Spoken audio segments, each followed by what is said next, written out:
Sobat Unyil, meski sempat menjadi makanan kerajaan awal abad ke-18, tempe pernah menjadi simbol kemiskinan loh. Karena dibuat dari kedelai, hasil pertanian yang harganya murah, sehingga lumrah dinikmati sama kaum miskin. Tapi sejak banyak penelitian tentang manfaat supernya, tempe sudah diakui sebagai salah satu superfood. Bahkan di luar negeri, tempe dihargai selangit. Di kota Heidelberg, Jerman ini, sebungkus tempe dibanderol 3,9 euro atau sekitar 60.000. Beuh, tempe sultan pasti nih.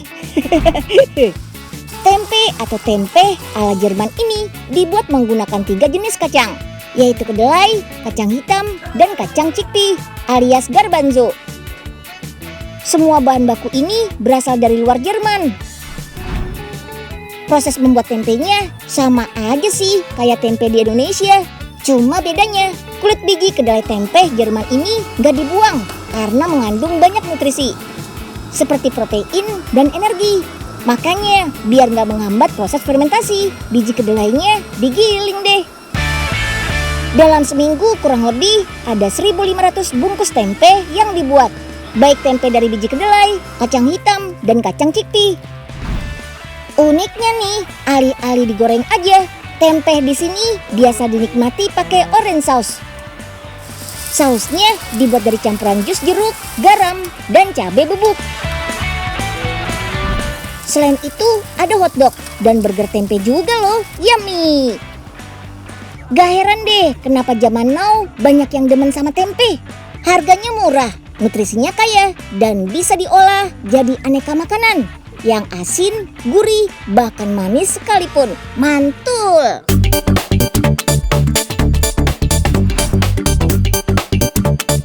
Meski dijuluki tanah surga dan negeri agraris, sayangnya sampai saat ini Indonesia masih bergantung sama impor sembako. Salah satunya adalah kedelai. Akibatnya, saat pasokan kedelai impor langka atau harganya naik drastis, superfood idola kita semua juga ikutan langka. Yap, meski harga tempe bersahabat, ternyata bahan bakunya masih mengandalkan kedelai impor nih Sobat Unyil. Padahal sebenarnya kita punya banyak loh sumber daya alam alternatif yang bisa dipakai untuk membuat tempe. Bahkan aslinya tempe bisa loh dibuat tanpa kacang kedelai sama sekali. Check it out!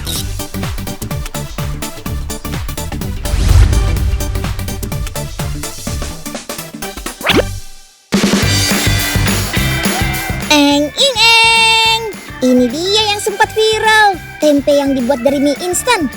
100% pakai mie instan loh ya, nggak ada kacang kedelainya sama sekali. Nih buktinya.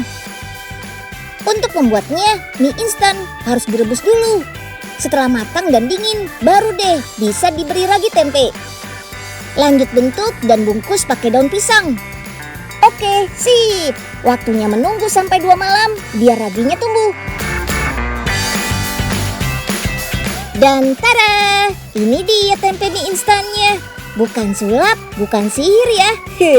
Proses menempe berhasil karena mie instan yang dibuat dari tepung terigu ini mengandung gluten. Gluten inilah yang bikin ragi tempe bisa terus berkembang. Sekarang kita icipin yuk.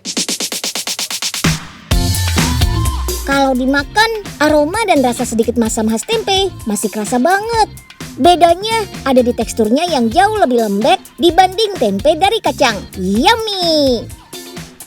Sobat Unyil, kreasi tempe unik ini dibuat sama Kawida ini loh, salah satu penggiat tempe movement. Gerakan yang aktif mengkampanyekan tempe si pangan asli Indonesia ke seluruh dunia. Kawida juga sudah lama loh bereksperimen membuat tempe dari aneka kacang. Keanekaragaman hayati di Indonesia yang kaya dari Sabang sampai Merauke jadi alasannya. Biar tiap-tiap daerah bisa merasakan manfaat tempe menggunakan pilihan kacang yang ada di daerahnya. Karena dari kacang kedelai setelah dijadikan tempe, maka nutrisinya berlipat. Entah itu bertambah atau misalnya diubah ke dalam bentuk sederhana sehingga mudah diserap oleh tubuh. Sehingga dengan demikian, kacang-kacangan lain pun akan mengalami proses yang sama. Akhirnya, di suatu daerah yang misalnya keterbatasan sumber protein, kita bisa merubah kacang yang ada di sana menjadi sumber protein melalui proses penempean. Bahkan nih, biar kita bisa bikin tempe sendiri, Kak Wida menyediakan paket menempe juga loh. Isinya sudah komplit, mulai dari aneka kacang-kacangan, ragi tempe, dan bahan pelengkap lainnya. Nih, Unyil kasih lihat cara bikin tempe dari campuran aneka kacang. Kali ini ada kacang merah. Kacang yang biasa dijadikan campuran sup ini perlu dikeringkan dulu dengan cara dijemur. Habis kering, kita campur deh kacang merah sama kacang-kacang lainnya. Ada kacang hitam, kedelai kuning, dan kacang hijau juga. Lanjut direndam bersama cairan perendam khusus bernama palape. Selain bikin kacang-kacang ini melunak, cairan palape yang terbuat dari fermentasi bakteri asam laktat ini bakal bikin rendaman kacangnya jadi asam. Asam ini yang diperlukan biar ragi bisa tumbuh. Lanjut, setelah direndam selama 2 harian, kita kukus sebentar supaya steril. Sip, jangan lupa didinginin. Dan ini dia, bagian penting yang gak boleh dilewatkan. Tinggal kita kasih taburan ragi tempenya deh. Ragi tempe adalah ragi khusus untuk membuat tempe berupa bubuk kering berisi jamur Rhizopus oligosporus. Jamur ini aman dikonsumsi karena nggak menghasilkan racun. Lanjut bungkus sampai rapat menggunakan daun. Dan simpan di tempat yang hangat sekitar 30-32 derajat Celcius supaya proses fermentasi dengan raginya bisa tumbuh optimal. Tempe bakal jadi pada 24-60 jam ke depan. Dan tada! Wah, sudah jadi deh tempe aneka kacangnya. Yap, putih-putih yang terlihat di tempe kayak gini yang menandakan proses fermentasi ragi si tempe berhasil dan jadi. Yuhu! Dengan adanya inovasi tempe dari aneka kacang seperti ini, harapannya bisa menjadi solusi bagi para pengrajin dan penikmat tempe untuk bisa lebih kreatif memanfaatkan keanekaragaman hayati yang ada di Indonesia. Jadi nggak perlu lagi deh terlalu bergantung sama kedelai impor. Cuma nih soal ukuran, kedelai impor memang jauh lebih besar dan seragam dibanding kedelai lokal yang ukurannya lebih kecil dan nggak seragam. Ini bakal sangat mempengaruhi hasil pembuatan tempe. Kedelai yang lebih besar bakal menghasilkan lebih banyak tempe. Ketidakseragaman ukuran bahan baku juga bikin waktu pengolahannya jadi lebih lama. Kalau dilihat lagi dari teksturnya, kedelai lokal lebih kasar dibanding kedelai impor yang lebih halus, termasuk dalam segi warnanya. Tingkat produktivitas kedelai lokal juga nggak bisa mengimbangi kebutuhan industri tempe dan tahu yang ada di Indonesia. Padahal varietas kedelai lokal punya masa panen kedelai yang lebih cepat di 3 bulan masa tanam dibanding kedelai impor yang baru bisa panen di 5-6 bulan masa tanam. Tapi sayangnya produksi kedelai lokal masih di bawah 2 ton per hektar. Sedangkan kedelai impor dari Amerika sudah bisa menghasilkan 4 ton per hektar. Yap, jauh lebih banyak. Ini lantaran tanaman kedelai mendapatkan penyinaran matahari selama 16 jam. Lebih lama dibandingkan di Indonesia yang cuma 12 jam. Lagian petani kedelai di sana sudah dibekali sama teknologi canggih, mulai dari mengolah tanah sampai panen. Mesin panennya pun memungkinkan mereka mendapatkan biji kedelai bersih sesaat setelah panen. Jadi bisa langsung dijual deh tuh. Lahan khusus kedelai pun di sana luas banget. Sementara di Indonesia, kedelai nggak jadi pilihan utama petani karena nilainya masih di bawah padi sama jagung. Tapi tenang, pemerintah sudah mencanangkan swasembada untuk memenuhi kebutuhan kedelai lokal kok, bahkan ekspor. Mudah-mudahan bisa menjadi solusi terbaik ya.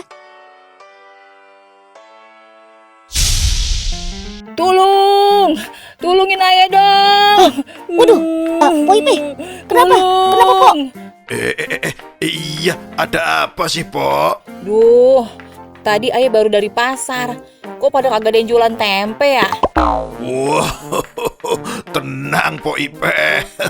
Pas banget ya Po. Ini ada mesin pembuat tempe instan. Bisa pakai dari kacang apa aja. Canggih bener. Nah, kebetulan ayah tadi beli kacang hijau. Nih, cobain. Pastinya bisa dong. Ayo Prof, kita langsung cobain aja. Sip, langsung kita nyalain. Kagak sabar ayah. Akhirnya jadi juga. pucung gabus. Lah, ngapa malah jadi toge semua, Prof? Waduh, iya Prof. Kayaknya ada yang belum beres nih. Maaf ya, Po.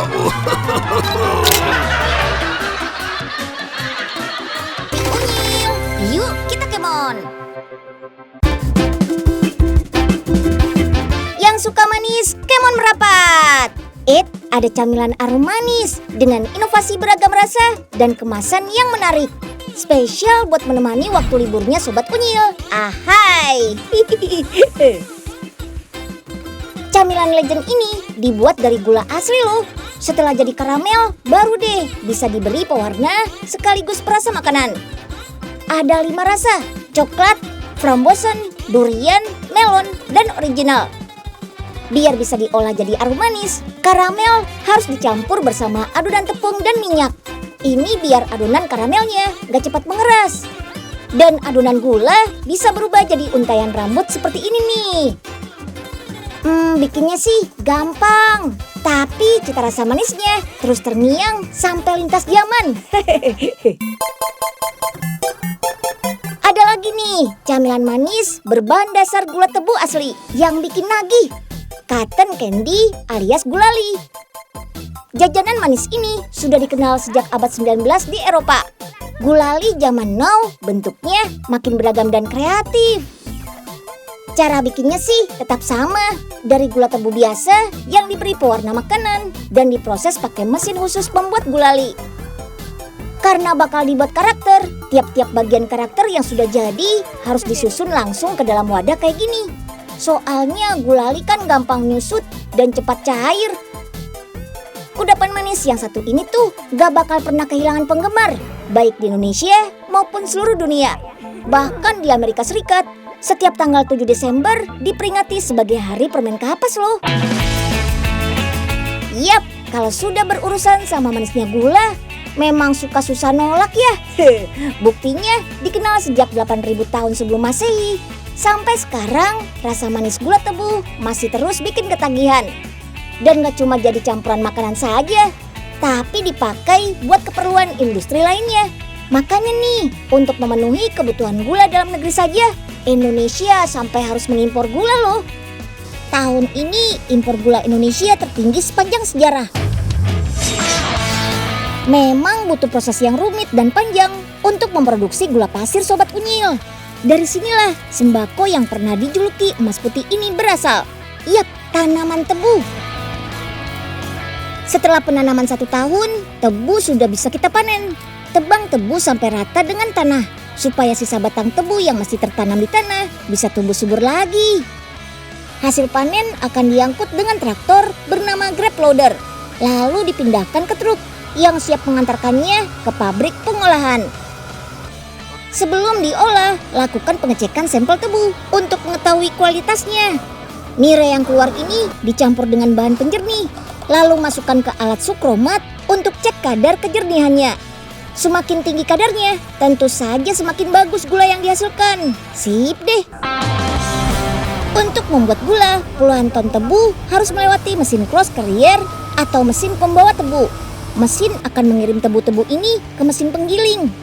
Mesin ini mencacah dan menghancurkan batang-batang tebu sampai menghasilkan nira dan ampas tebu. Tahap selanjutnya adalah penurunan kadar gula nira tebu dengan pemanasan pada suhu 75 derajat Celcius. Tambahkan bahan penggumpal untuk mengendapkan kotoran pada nira. Oh iya, ampas tebu ini masih berguna loh. Pabrik ini memanfaatkan uap pembakaran ampas tebu untuk menggerakkan turbin. Listrik yang dihasilkan turbin dimanfaatkan untuk menggerakkan mesin di dalam pabrik. Wah, keren! Lanjut lagi, nira yang sudah jernih akan kita kurangi kandungan airnya di mesin evaporator. Hasilnya, nira menjadi kental atau biasa disebut sirup. Sirup ini akan melewati tahap pengkristalan. Hasilnya berupa gula kristal tebu. Sobat Unyil, kita memang bisa memproduksi gula sendiri. Cuma jumlah produksi yang rendah hingga masa panen yang terlambat akibat cuaca bikin pasokan gula jadi tersendat. Sampai-sampai pernah kan tuh gula kemasan hilang lama dari pasar. Terus banyak juga yang berbuat curang dengan mengedarkan gula oplosan. Gula konsumsi sengaja dicampur sama gula rafinasi. Padahal gula rafinasi ini nggak boleh dijual bebas karena nggak diperuntukkan buat gula konsumsi. Soalnya gula rafinasi mengandung gula yang tingkat kemurniannya lebih tinggi. Kalau dikonsumsi langsung dan berlebihan, bisa cepat menaikkan gula darah. Gula rafinasi hanya diperuntukkan bagi kebutuhan industri. Biasanya jadi campuran bahan baku industri pengolahan farmasi, makanan, dan minuman. Seperti es krim, permen, dan minuman bersoda.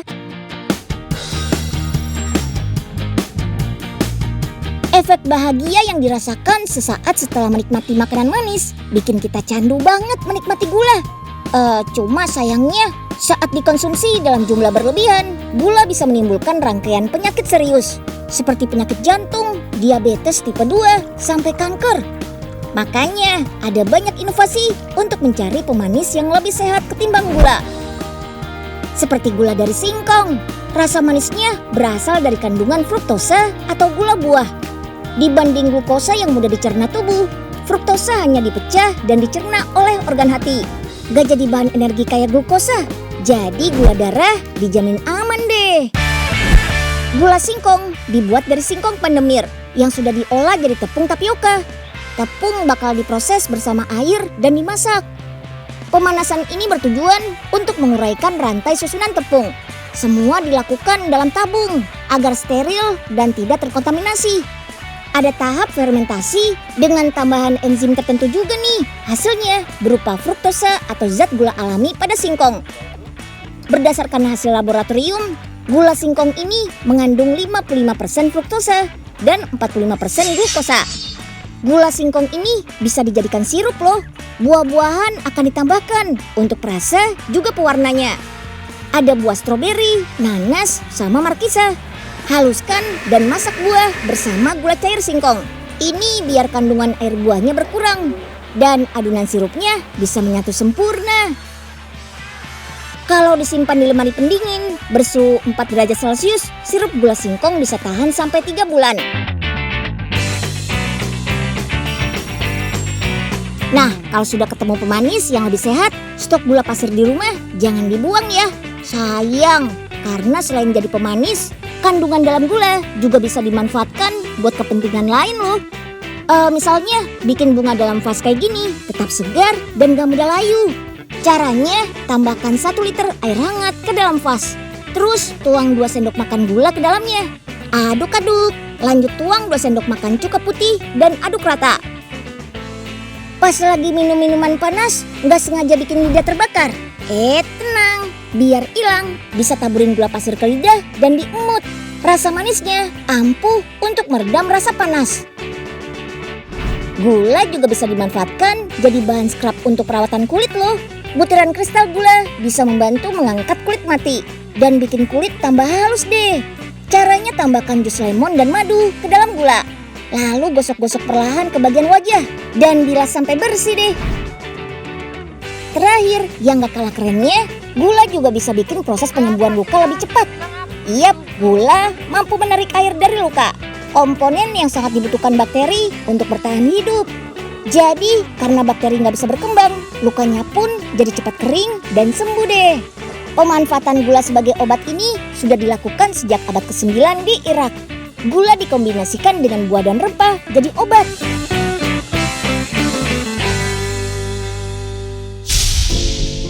Hup. Hup. Ya. Ya.